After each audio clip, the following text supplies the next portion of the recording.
Good evening, everyone. Welcome to our Heritage Hour this evening. My name is Megan Sinclair, and I am the Curator Supervisor at the Oil Museum of Canada.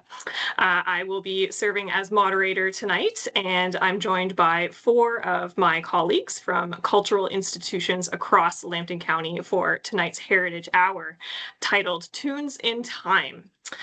Just some quick non-musical notes before we begin our presentations. If you'd like to watch our previous Heritage Hours, you can find them online at heritagelambton.ca.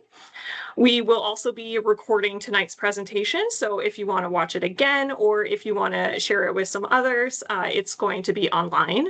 We will send out an e-blast with the link to everyone who registered when the video is available. If you have any questions for our presenters throughout the evening, please use the Q&A to submit your questions. We'll answer the questions at the end of all of the presentations once everyone has finished. I hope that everyone is ready for a toe-tapping time as we look at some of the musical history of Lambton County, including antique instruments, concert bands, rock and roll, and more. Lambton County has long been a place where music brings people together and helps shape community life.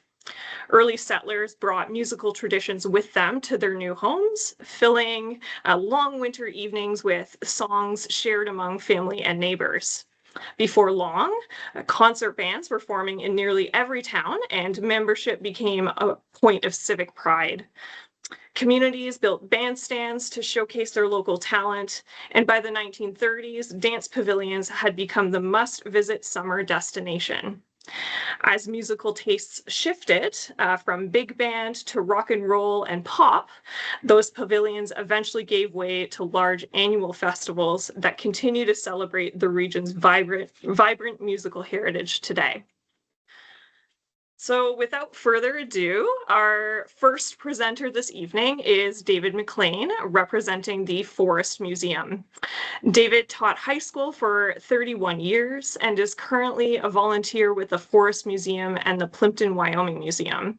He holds an honors BA in history from Huron College and a Bachelor of Education from Althouse Teachers College. Time to strike up the band and get started with David. I'll take myself off. Okay, and I'll try to share my screen. You see that okay? Yeah. Good. Thank you very much, Megan, and good evening to everyone.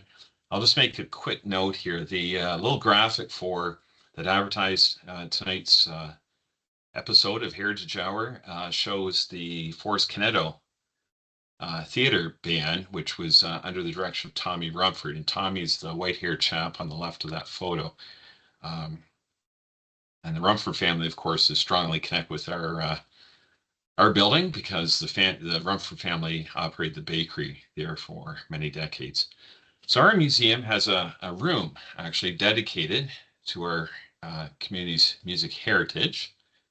And get on the next slide here. And that's part of the room that you can see here. And it's filled with a wide variety of instruments, including drums, organs, brass and stringed instruments, a concertina, and even a kazoo. And it's really kind of neat because we do allow visitors to have a little fun in the room and try out some of the instruments. We actually do that, allow some of that for some of the instruments. So many of these instruments are associated with the Forest Excelsior Band, the longest continuously running non-military band in Canada. Formed in 1884, it started out as a brass marching band, with some of its original members also belonging to Lambton County's 27th Regimental Military Band.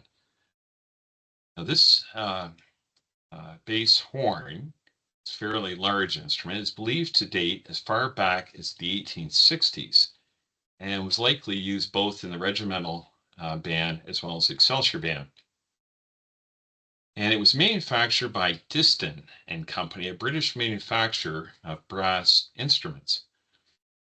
Okay, and it's interesting to note here, dived into the history a bit there once, that prior to making instruments, the Diston family formed a well-known back in the day, I guess, British brass band that even performed for the royal family. And Richard Alfred Hill, a founder of the Excelsior Band, may have been related to this family, as one of his great-grandmothers was Elizabeth Diston. And just give you one more look at that instrument there. Okay, so when the band started up, all musicians were required to provide their own instruments. And this cornet was manufactured by Riviere and Hawkes of England. And based on its serial number, I found out that it dates to sometime between 1875 and 1884, so right around the time of the formation of the Excelsior Band. And in this close-up of the cornet, you will notice that on the bell of the instrument is a circular medallion inscribed with the word Excelsior, which is Latin for excellence. The band was looking for a name and apparently found it on one of their instruments. Now, another instrument of note in our collection associated with the Excelsior Band and another cornet is this silver one. A moment ago, I mentioned Richard Alfred Hill. He was one of the band's founders and also its first conductor, and served also as the Reeve of Forest. To honor his legacy, soon after his sudden passing at age 40 in 1897, this cornet was presented to Hill's family by the Forest Excelsior Band and citizens of Forest.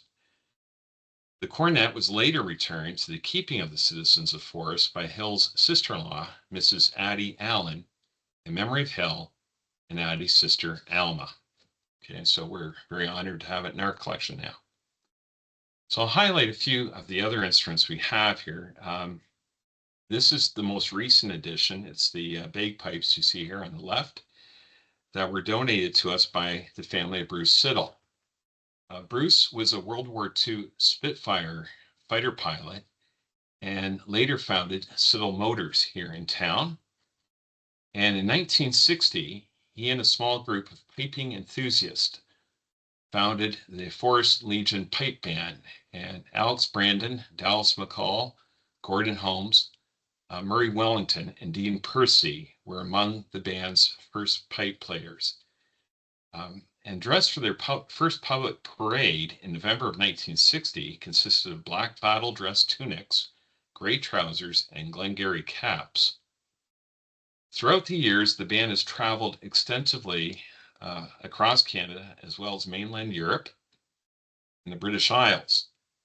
Most recently, as is their long-standing tradition, the band played in Forest Remembrance Day services, and we were quite thrilled to add the bagpipes to our collection.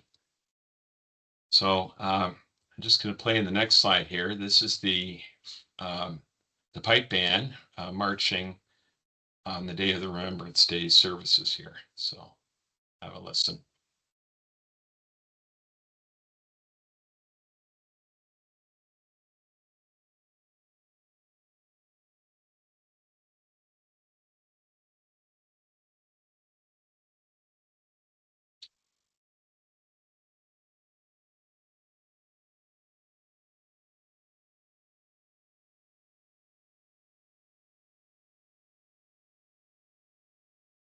I have a soft spot for bagpipes, so I had to include those.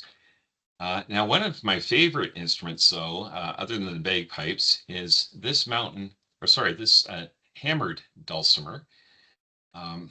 We don't know anything about its origins. I really don't know how it came to be in our collection, but it is over 200 years old. We had the date 1819 associated with it. To avoid damage to the dulcimer, I won't attempt to play it, but instead I will share a video clip with you to give you an idea of the very beautiful music these instruments can produce. So fingers crossed, and I hope this works okay here. Here we go.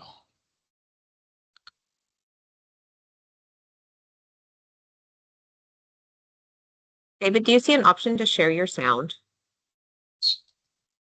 Sorry? Do you see an option to share your sound? Oh, I don't. Is that, did you hear the bagpipes? No. You didn't hear the bagpipes. Okay. Let me back up here. Option to share my sound. You just hover near the top of your screen. Does it say share sound? It probably does. And let's see here. Shares. I didn't see that. So if I hear the bagpipes again, I can skip by that, but or we'll just pay. Can you hear it now? Oh, yes, yes. Okay, good. Good to hear the bagpipes. Excellent.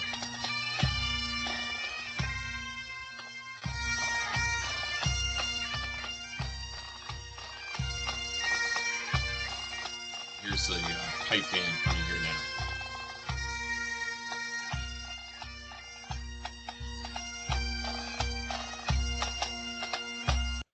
All right. Thank you, Dana, for alerting me to that. And so here's the hammered dulcimer again, and a little video showing how they are played, or how it is played.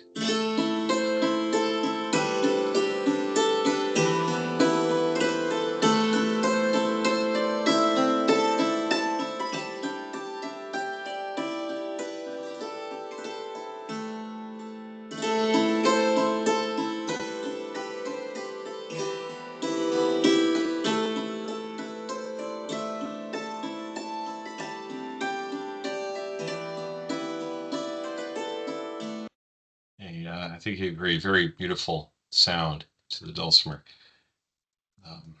So I'll move on now to the last instrument I'm going to share with you. In our collection, we have a total of 4 pianos and organs, all very heavy because I've moved them all, and I know that. They include this pump organ that was manufactured in Guelph, Ontario in about 1887. And it was originally used in the Lakeshore Methodist Episcopal / Congregational Church. The congregation for this church now attends Lakeshore Gospel Hall. The organ was donated to the museum by the Hodgson family in 2022. The Hodgsons own the property on which the church had been built. And as a special treat for you, I have a brief clip of Amy Jennings from our staff playing the organ. But before I play the clip, I'll ask you to notice as you're watching it how playing the organ requires Amy to not only use her hands, but also her feet and legs. It's a very physical instrument. Her feet have to keep working the pedals in order to keep the bellows inside the organ pumping the air needed to vibrate the organ's reeds. It is these vibrating reeds that produce the organ's sound. With her legs, meanwhile, Amy will be working 2 levers, 2 paddles either side of her knees there. The one on the right controls volume, while the one on the left allows Amy to play the higher or lower octave of a note. And as you would expect, then, it can be quite a challenge to play one of these organs, but Amy always loves to play, and we always enjoy listening to her as she plays it. So have a listen. Oops. There we go. She's playing Beethoven's Für Elise.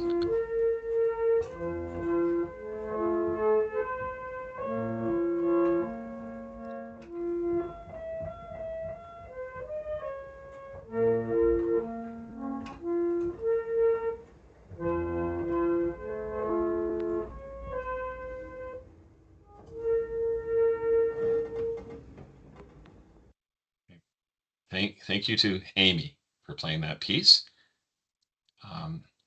Now, just before I wrap up here, I'm going to throw in a little commercial for our 2026 calendar. Maybe it was going to be mentioned later, but this is an important fundraiser for us. So these calendars are out now. We've been doing them for about 7 years now.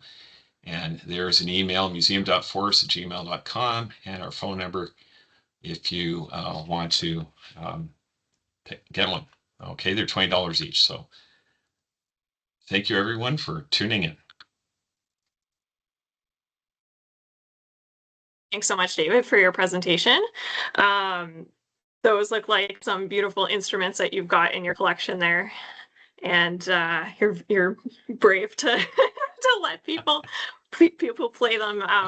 A few years ago, I worked at another museum. We had the symphony come in with some of their instruments, and they did a instrument petting zoo one day for us for March break. So it reminds us you'll have to do an instrument petting zoo.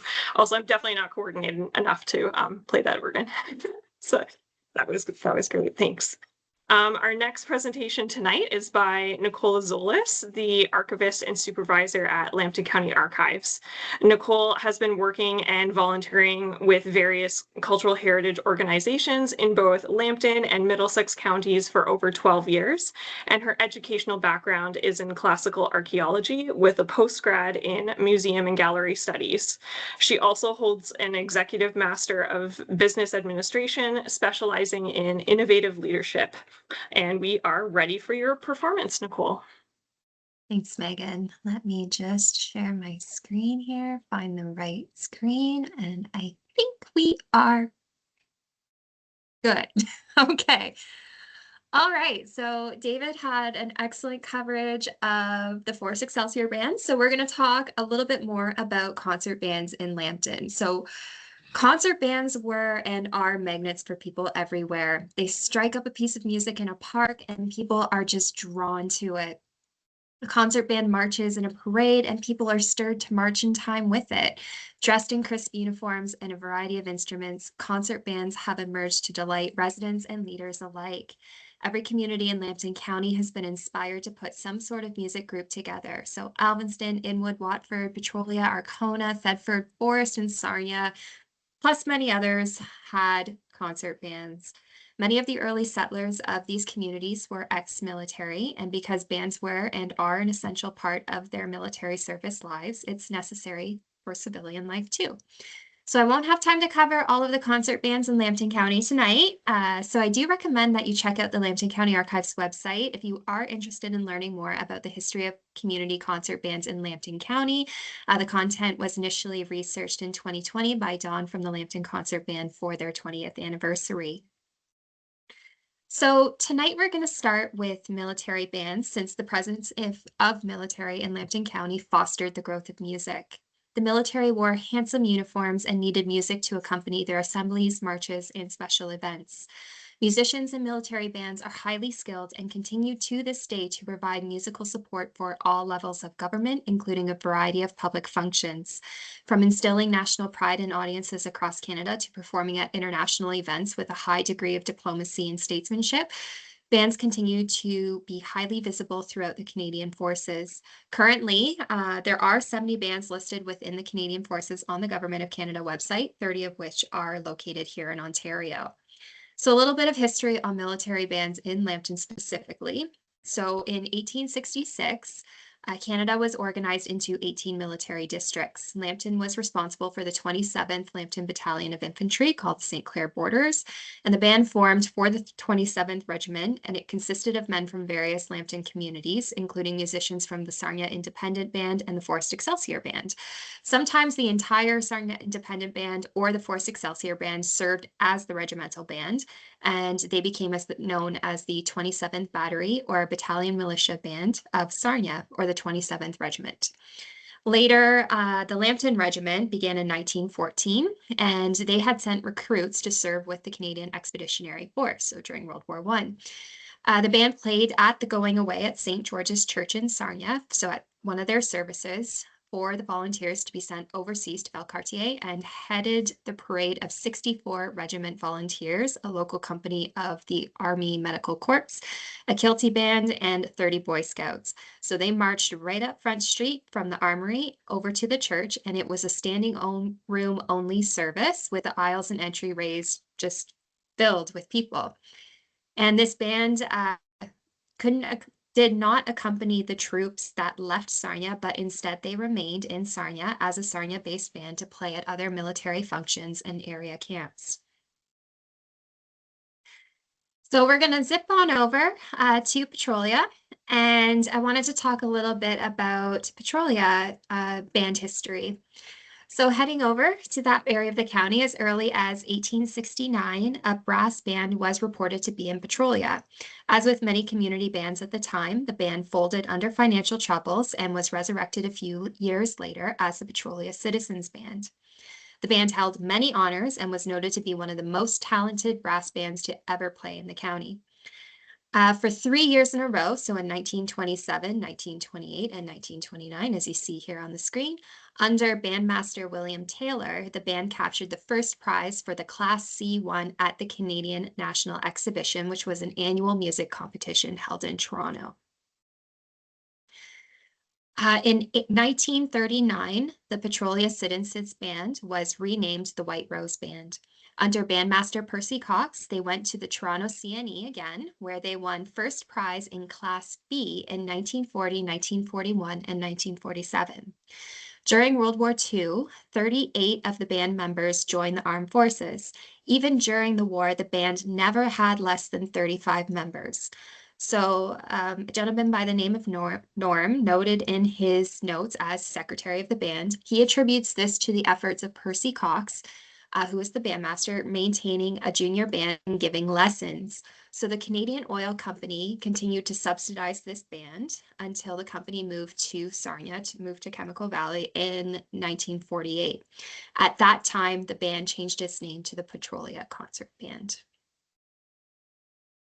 So despite the loss of the Canadian Oil Company sponsorship, the band, now Petrolia Concert Band, continued with Percy Cox as bandmaster.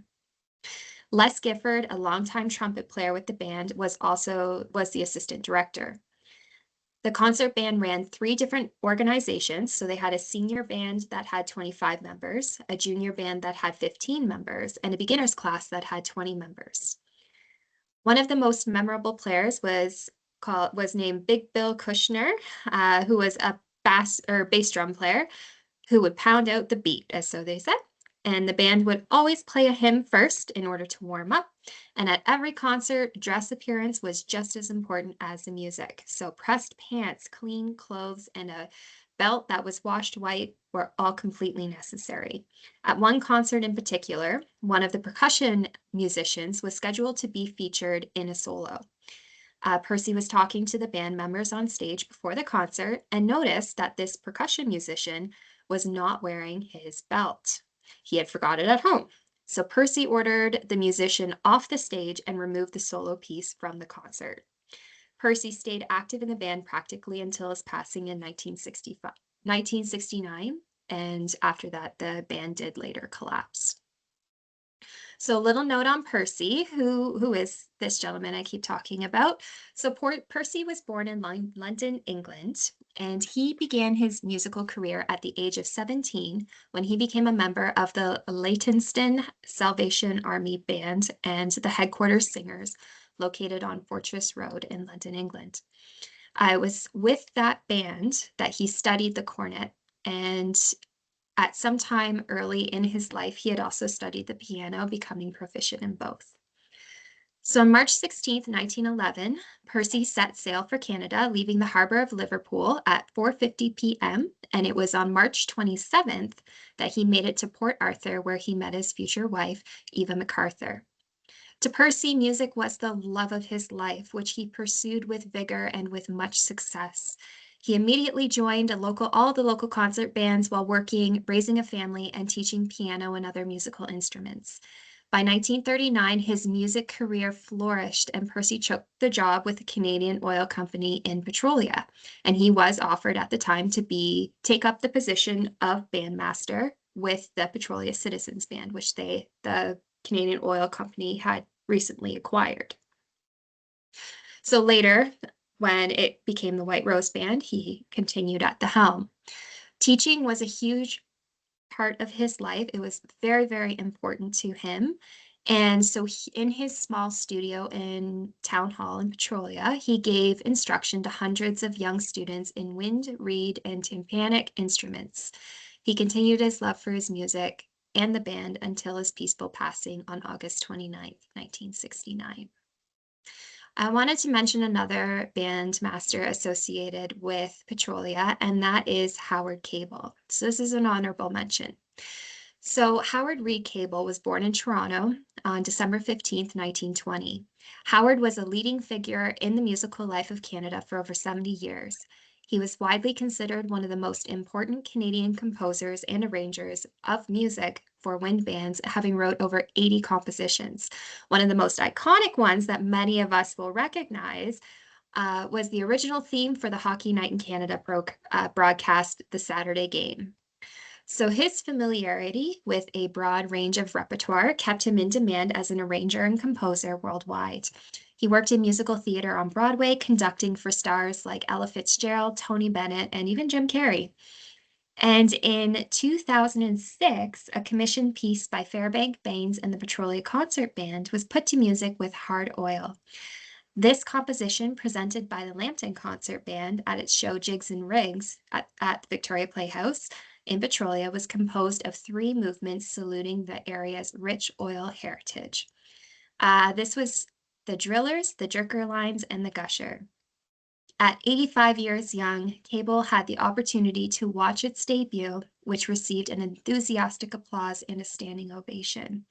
Howard Cable passed on March 30th, 2016. So to finish, I just wanted to note how Howard and Percy were both great examples of the importance of bandmasters to a concert band. So the bandmaster or the conductor of the band chose the music, motivated, and directed the band.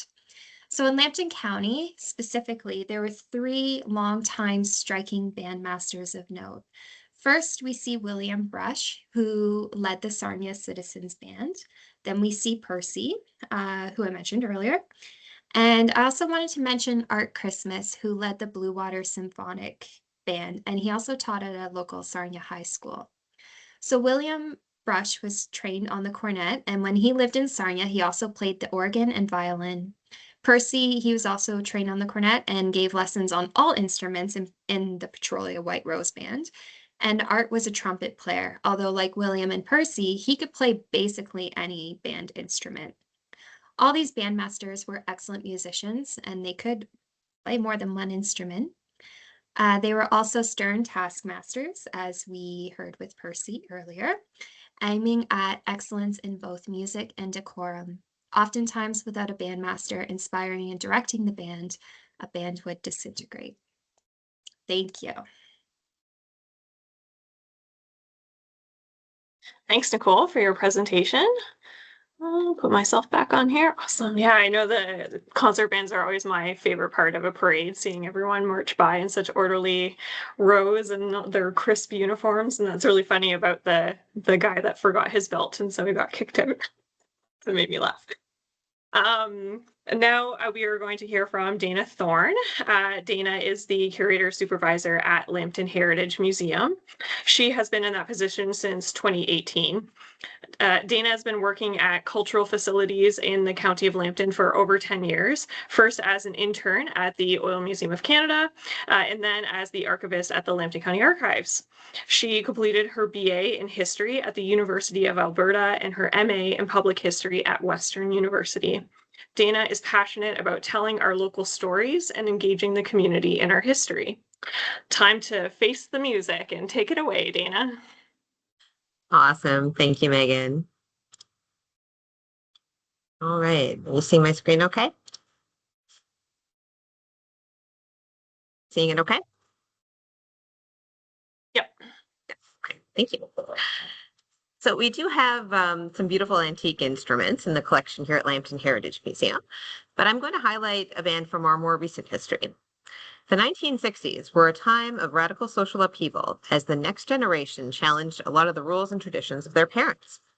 Rock and roll was an important part of those changes, and musicians in Lambton County heeded the call of the new musical styles. I'm going to share about a high school band from Sarnia called the Volcanoes, who are featured in our Lambton Gallery, where I'm presenting from today. Under the guidance of their trusted manager, Thomas Lester Dudley, the boys in the Volcanoes brought style, fun, and engaging melodies to the 1960s rock and roll scene. Their name was inspired by the hot molten rock that rolls down an active volcano. The front and back of one of the band's business cards is on this slide, with the tagline, "Dance to the rumble of hot rock and roll." The card was scanned for the museum from guitarist Wayne Dennis's collection. The first gigs for the Volcanoes were at Sarnia events and venues. This slide captures their November 1964 gig at the Optimist Hootenanny. Brett is seated at his drums in the picture on the left. You can see his initials, BD, on the drum kit. The second picture shows Wayne and Ron during the set. The little fellow in front is Greg Dudley, Brad's little brother. He often joined the band on stage and served as their unofficial mascot. Greg was a favorite with local audiences, and it must have been awfully exciting for the little guy to join his big brother on the stage. Greg Dudley poses with the band again in this picture from 1964.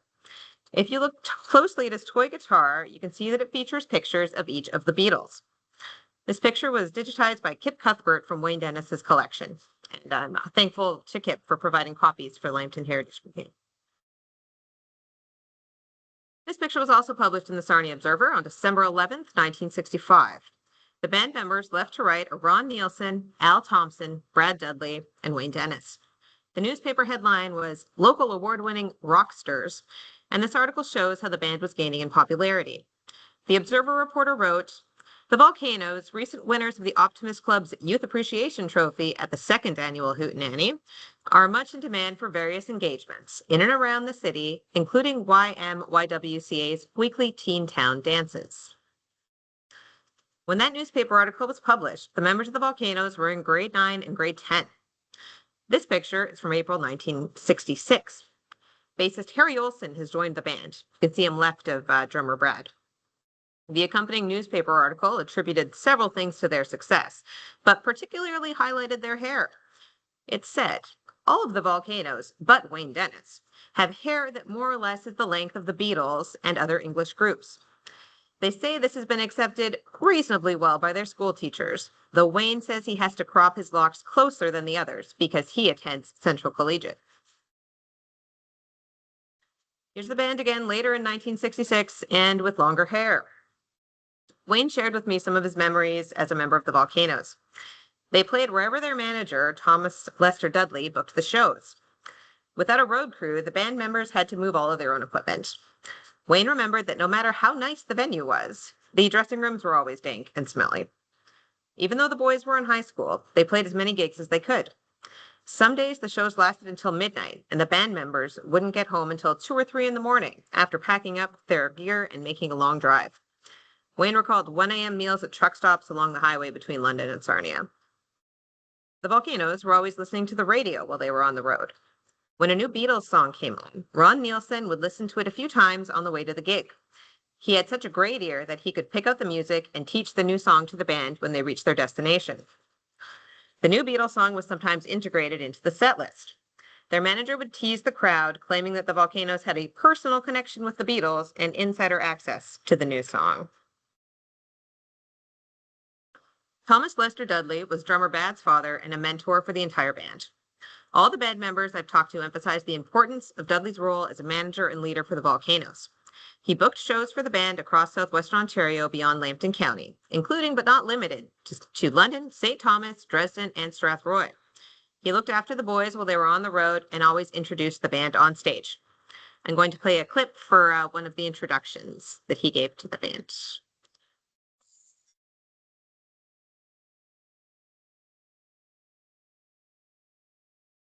We're not hearing the audio, Dana. Oh. Okay, give me a second.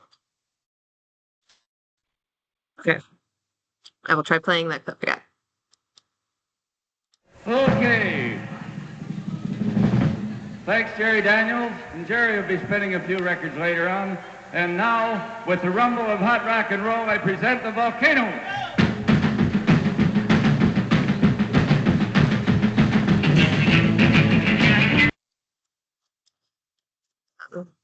Dudley also spearheaded decisions about wardrobes, instruments, and the custom trailer that the band used for gigs. You can see it on the far left in this picture. The tailgate of the trailer was colorfully painted with The Volcanoes, Hot Rock and Roll, and it transformed into a portable stage. In an exciting new acquisition for Lambton Heritage Museum, we recently received that tailgate for our collection.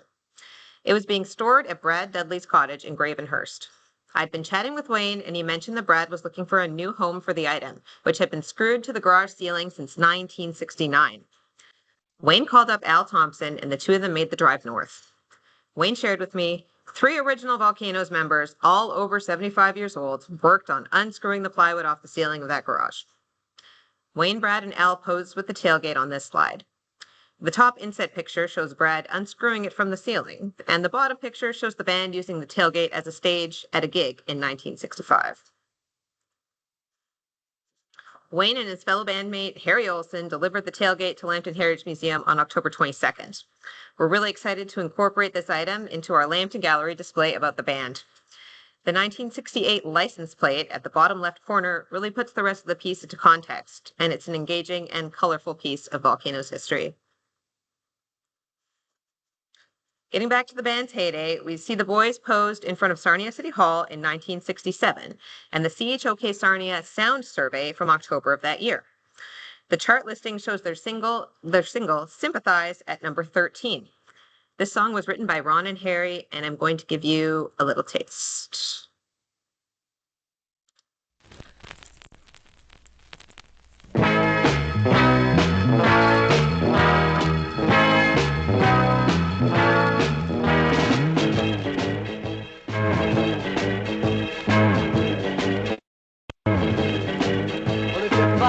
Just a little bit out of my mind. Well, you know my true girl has been unkind. Gotta find a word that to describe her soul, and the word is sympathize.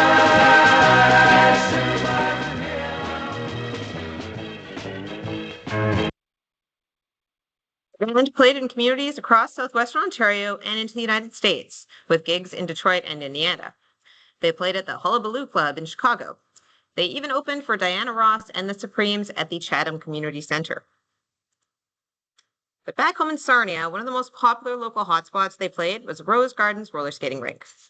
Rose Gardens was located on Sandy Lane on the west side of Canatera Park.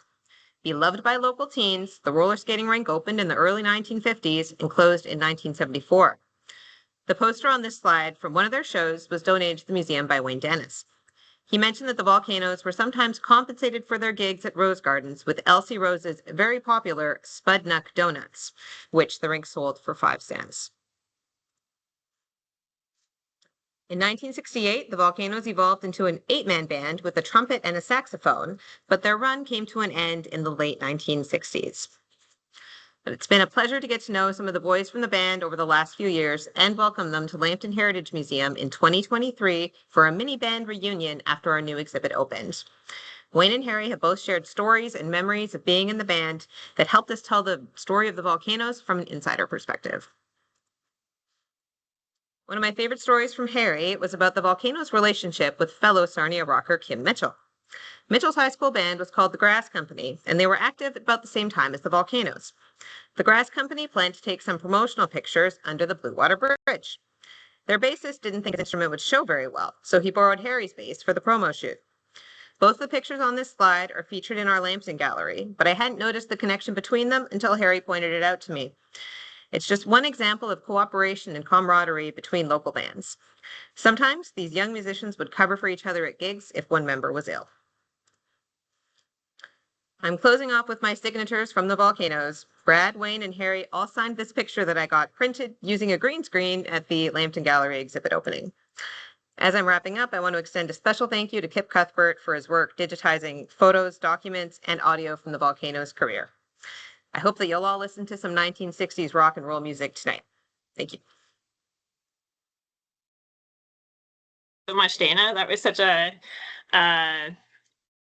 toe tapping presentation. I just wanted to dance along, and that's such a special acquisition for the gallery. I noticed that they all keep their hair a lot closer cropped than they did in the 60s. Much shorter now. Thanks. Our final presentation this evening is from Fiona Doherty, the museum coordinator at Moore Museum, where she has worked since 2018. Fiona was born and raised in Point Edward and attended Western University studying anthropology and geography.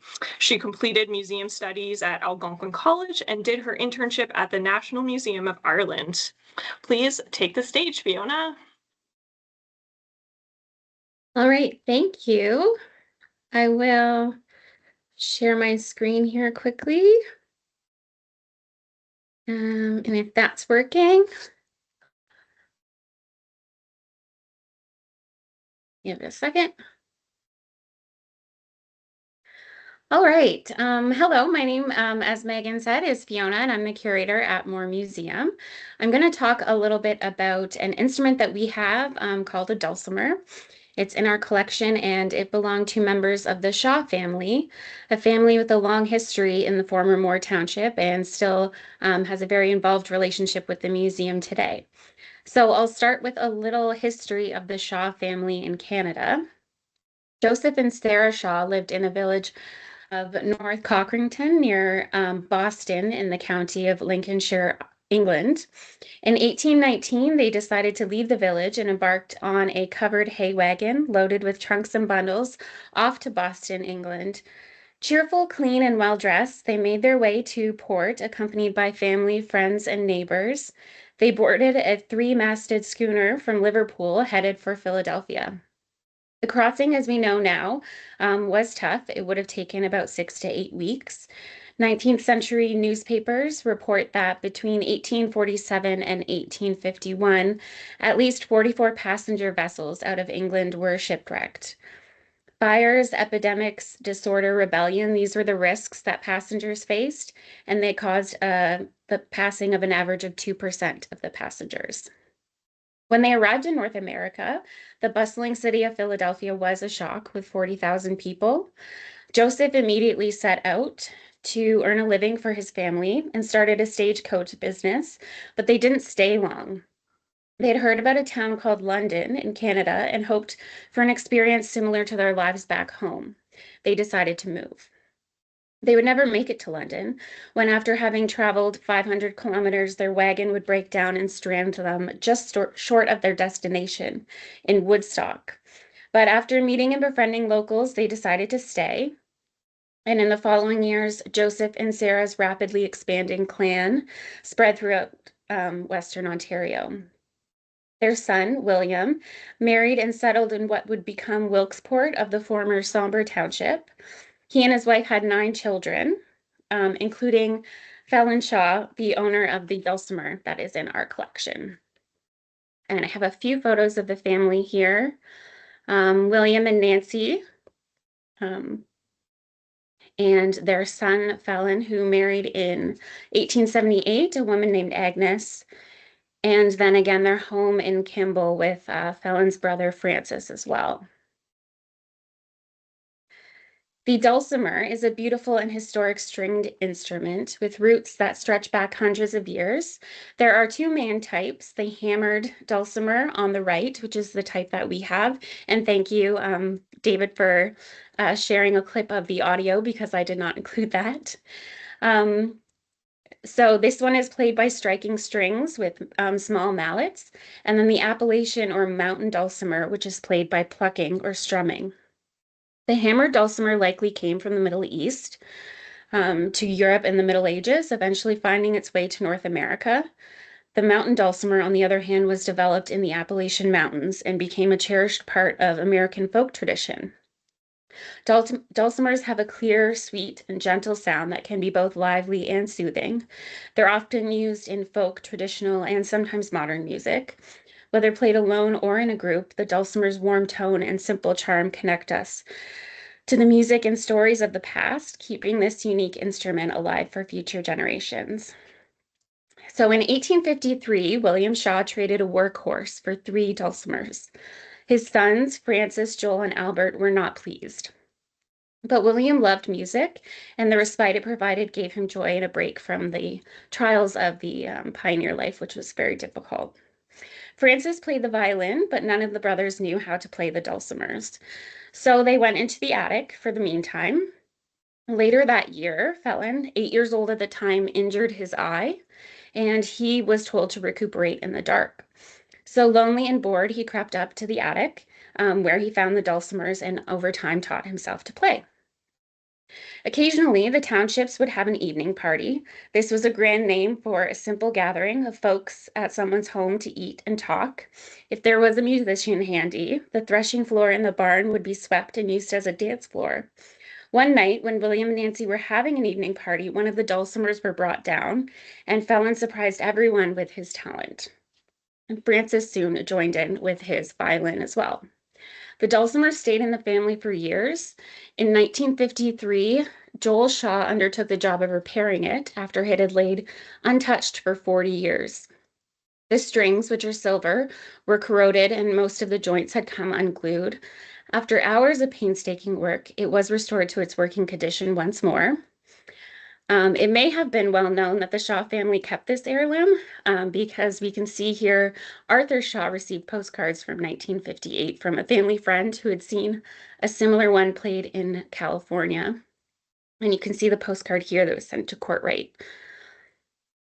Francis E. Shaw and the exhibition hall that is at Moore Museum was built in 1979 and enlarged in 1980 to house the agricultural heritage exhibits of Moore Museum. The construction was financed by the Shaw Family Foundation in memory of Francis E. Shaw. Francis was an industrial pioneer born in 1896 on the Shaw homestead located on lot number 17 on the 5th concession of Moore Township. He was a lifetime resident of Lambton County, an industrialist, a far-sighted businessman, and a religious practicing philanthropist. Such companies as Shaw Industries, Shaw Holdings, Shaw Cable, and the Shaw Family Foundation proudly bear his name. When the Francis E. Shaw Exhibition Hall opened in 1980, the dulcimer was on display.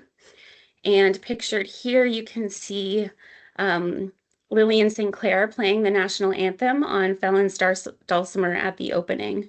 Watching to the left is Betty Miller, and to the right is Lauren Henderson, Lambton MP, and at the time Ontario Minister of Agriculture. In popular culture, Joni Mitchell played the dulcimer on the 1971 album Blue and included a dulcimer set in many of her live performances. She is credited with popularizing the instrument outside of U.S. folk music circles in the 1970s. Cyndi Lauper plays the mountain dulcimer on A Night to Remember, 1989, Sisters of Avalon, 1996, and a well-known performance of Time After Time live at the Martha Stewart Show. At the top there, Jeff Buckley played a dulcimer in his song Dream Brother, featured on his record Grace, released in 1994. And not pictured here, but Joe Perry recorded with a dulcimer on Aerosmith's Get a Grip album in 1993. So that is the end of our story of the dulcimer, but I did have one other thing that I would like to share with you guys. It's not an instrument per se, but it's still an interesting part of local music history. So inside the Shaw Exhibition Hall, we do have a bicycle display. And in that display is this tandem bicycle, a four-seater that was used by a group called the Cordial Four.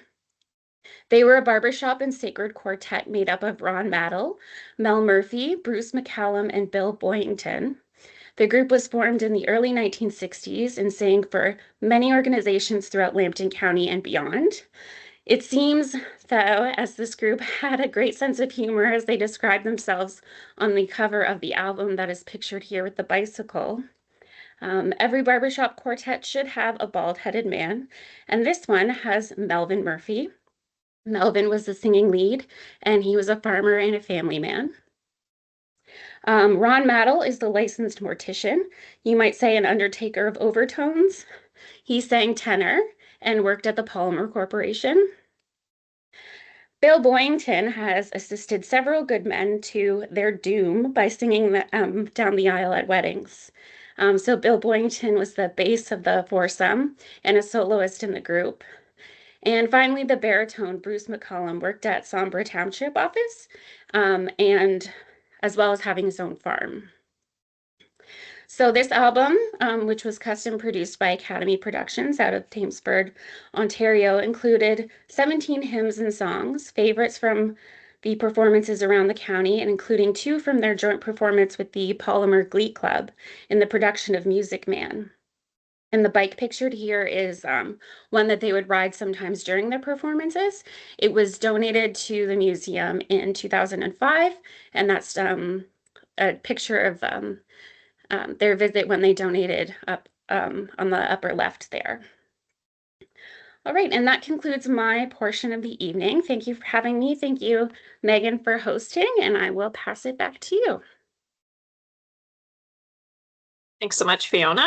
That was a great presentation. Yeah, I think everything you have to say about the dulcimer really illustrates, as museums, why provenance is so important. It's not just an old dulcimer in your collection. There's a whole great big story that goes along with it from, you know, the beginning of the instrument up until today. And yeah, I think that's really interesting to illustrate. So that concludes our presentations for the evening. If you have any questions, now is your time to submit them into the Q&A, the chat box, while I share some updates from our regional museums. So I'll start in the order of the presentations with the Forest Museum. So the Forest Museum Elves are holding a Christmas sale this Saturday, November 22nd. They will be selling Christmas pots, decor, and crafts. And as David mentioned, the 2026 Forest Museum calendar is now on sale for $20. You can check out their website on how to obtain yours. Please support the museum by purchasing one of their calendars. Looks really interesting, all the photographs that they have in there. The Forest Santa Claus Parade is happening November 29th, and the museum will be open for that event, which starts at 7 p.m. And please check out their Facebook and website for updates on when the museum will be open during the holiday season. The Lambton Heritage Museum invites you to join their holiday open house tomorrow, November 21st from 11 a.m. until 3 p.m. Explore holiday traditions brought to Canada from around the world. Practice dipping candles. I know that's always a popular activity with families. Interact with costumed interpreters and enjoy a warm cup of wassail and take a wagon ride around the museum. That sounds like a wonderful time. Turning now to the Moore Museum, next Thursday, November 27th, they will be hosting Sounds of the Season, a very on theme for tonight's presentation. It will be an evening of beloved and well-known carols and the stories behind them, performed on their 1881 Dominion reed organ. The program starts at 6:30 p.m. with refreshments and a stroll through the festive roots displays to follow. Tickets are $15 and can be purchased from the Moore Museum. Some updates from the Sombra Museum, which can join us this evening, but the Sombra Museum remains closed for the fall and winter, but they're preparing some exciting exhibits both indoor and outdoors for next season. If you missed this year's exhibition, Lego Tell Your Story Brick by Brick, you will get a chance to view the centerpiece RMS Titanic set again in 2026. They are also busy planning the spring 2026 edition of their speaker series. Until then, to keep you occupied, you can stop by Light Up the Park at Sombra Dock Park on Friday, November 28th for the official lighting of the village's Christmas light display, and then take a horse and wagon ride up to the Sombra Museum to make an ornament and warm up with a cup of hot chocolate.